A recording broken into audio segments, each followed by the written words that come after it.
G'day, this is me Wells and the state of upgrades, mostly metal, although nylon grip and nylon receiver.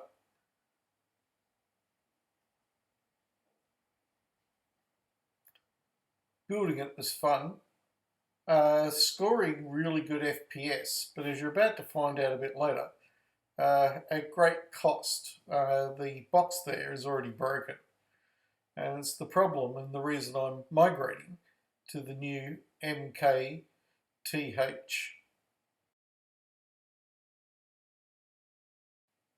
So Daniel is doing the hard work at the armory for swapping it over. By the way, these guys run games afternoon, weekends, evenings, barbecue and cold drinks for purchase, but games are free. You can buy jellies if you're short. Now there's my gearbox that he's gone and pulled out, about the parts and it's pride and joy with the sorted upgrades sitting around the table. And you got a let's have a listen in. SHS piston with a metal rack. You've got cast gears, which are 18:1 standard. You got bearings, trigger switch, tapper plate, And wiring. cylinder head, wiring. So to buy all that would be 80 to 100 bucks. Yeah. Well, that thing delivered is under 80. Even came with a metal trigger. No, hang on, did it come with a metal trigger? It was supposed to come with a metal trigger, and it turned out to be plastic. So I pulled it out, and this thing came with a metal trigger. I just opened it, put in the metal trigger, and closed it up again after 2 hours, because obviously I stuffed up everything everybody stuffs up, the reverse latch gear, trigger spring, and it took me a few goes to work out how to get it all back in right. But, you know, That's what happens. it does. So the plans to transplant the upgraded Wells build into the new gearbox and mod the receiver so it fits the V2 gearbox, and just problem solve one thing after another. It wasn't a hard build. A little bit more care taken by us would have been better, but we didn't know what we were doing until we did it. Now, we have to remember to keep the screws separate. The screws we use in the aluminium gearbox are not the same screws that you use in the plastic wells. He was quite emphatic about that. Max. Yeah. Hey, someone gives me free advice, and it's good advice.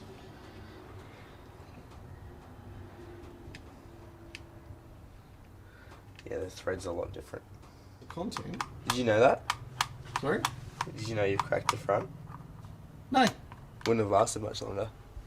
Well, this is the perfect time to put it in a better.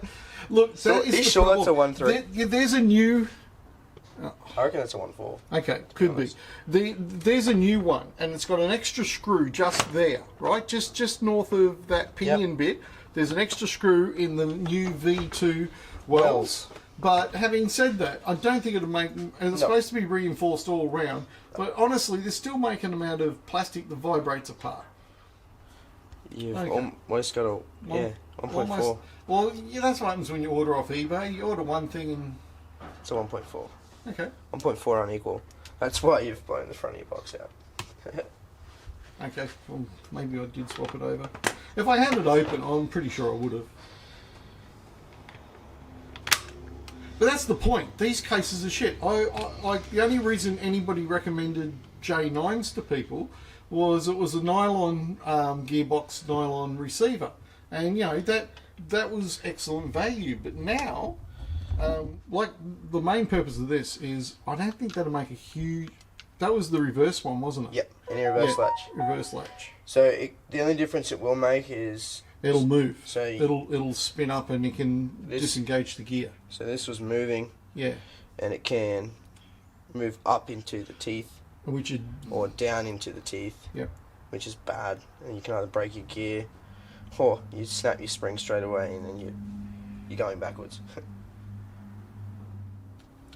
So that is our old gearbox, which, to be honest, is it's the one thing that held back the wells. Like, it was the most V2 like for, and yet it still comes with a plastic flipping gearbox. Not anymore.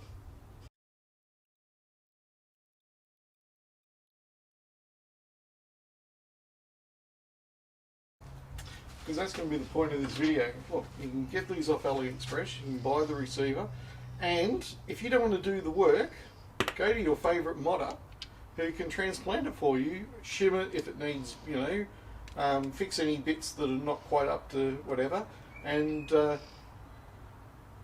but the only thing I wouldn't recommend would be someone going, unless they've already got their nylon gears and they still haven't managed to screw them.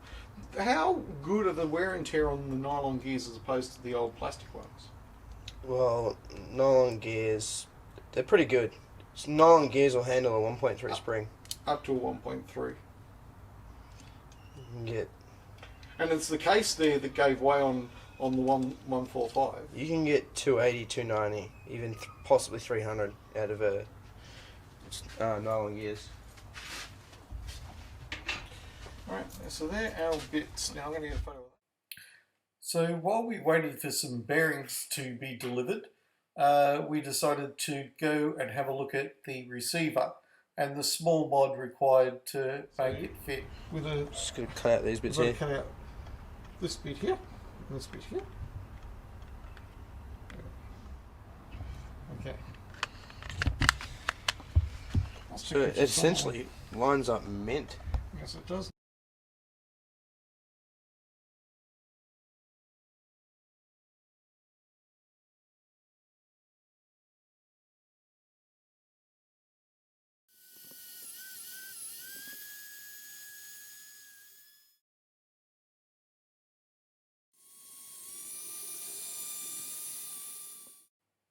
So here's the modded receiver. Just needs that front part removed and slide straight wells tappet plate, no modification.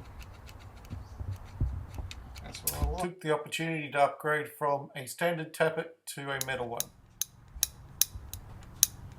And turn it over and show the other side.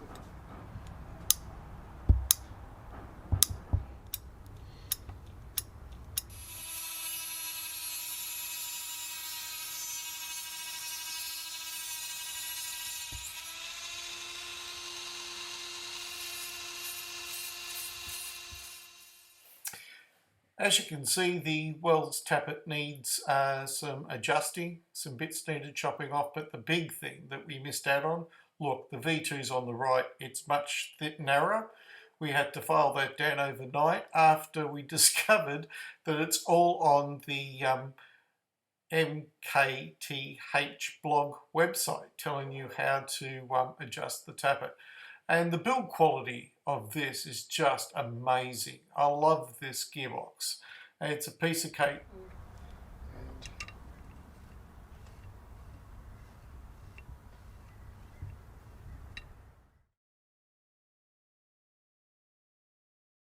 As you can see, these are much tighter than Josh's box. So here we go. The bearings have been pushed into place and we start putting the gears in. This has been a very easy build. Obviously having it balanced is the next step. So in here you want a gap between this gear and this gear. Yep.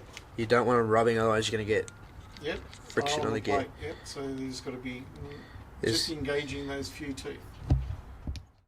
Not Daniel's fault. We had to do this twice. Once because we tried to use the Wells hand grip and just isn't a very good hand grip. But we gapped it all up. But later on when we finally finished the build, we ended up using a much better aftermarket grip for $15. I can't recommend changing your grip more highly enough.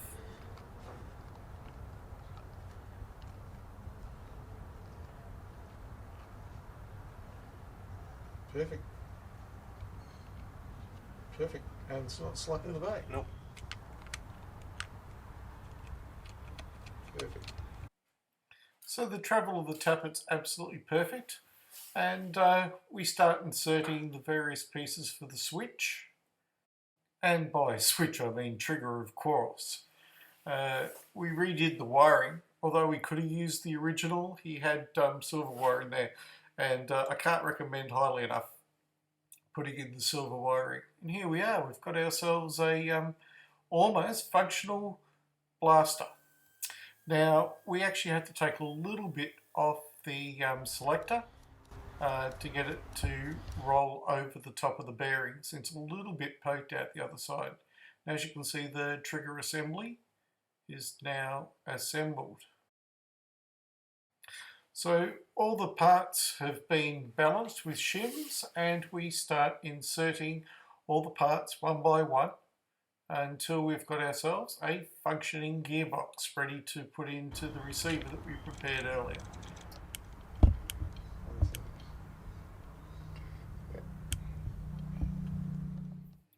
So with everything in place, one by one, everything's taken out and put back in again, but this time keeping the bearings in place, keeping the shims in place, and making sure everything is lubricated. This is the secret to assembly. A stronger return pin for the front tappet was required, and a little bit of grease placed on it.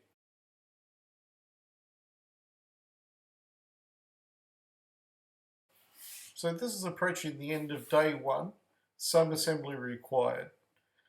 Our efforts were thwarted by the requirement for me to come back the next day with the better grip that I had at home. We assembled it with the Wells grip, but it's designed to take 2 self-tapping screws. The better grip held 4 proper screws really firmly onto the body, so it was a no-brainer to leave the build at the test stage for final assembly the next day. As you can see, Daniel's painstakingly, carefully is assembling it. What you don't know is the mayhem that goes on around him, and he just plods along doing his thing in his own world. It's amazing to watch.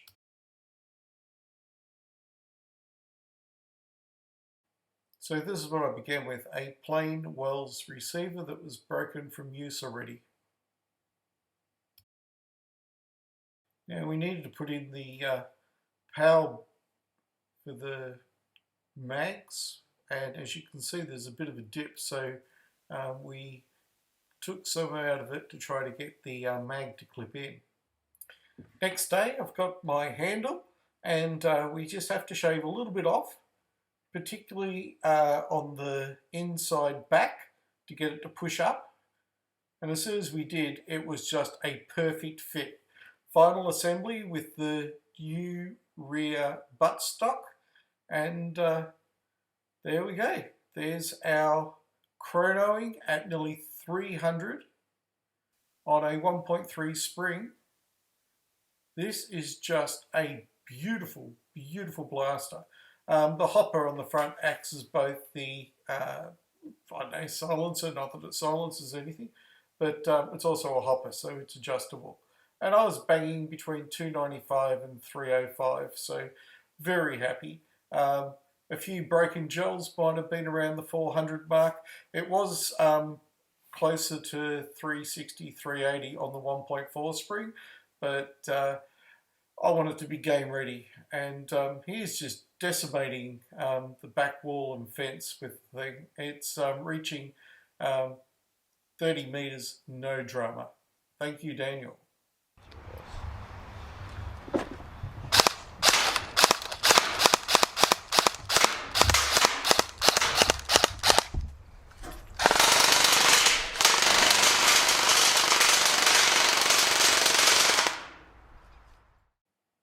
Now I have to thank Daniel a million times over for his assistance in letting me video this while we worked out how to transplant and build this. It was a great learning experience for me, and his workmanship is tip top. I highly recommend him.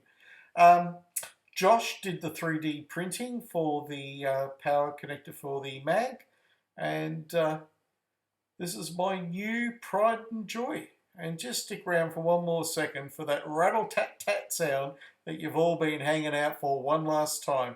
This is what the MKTH can do.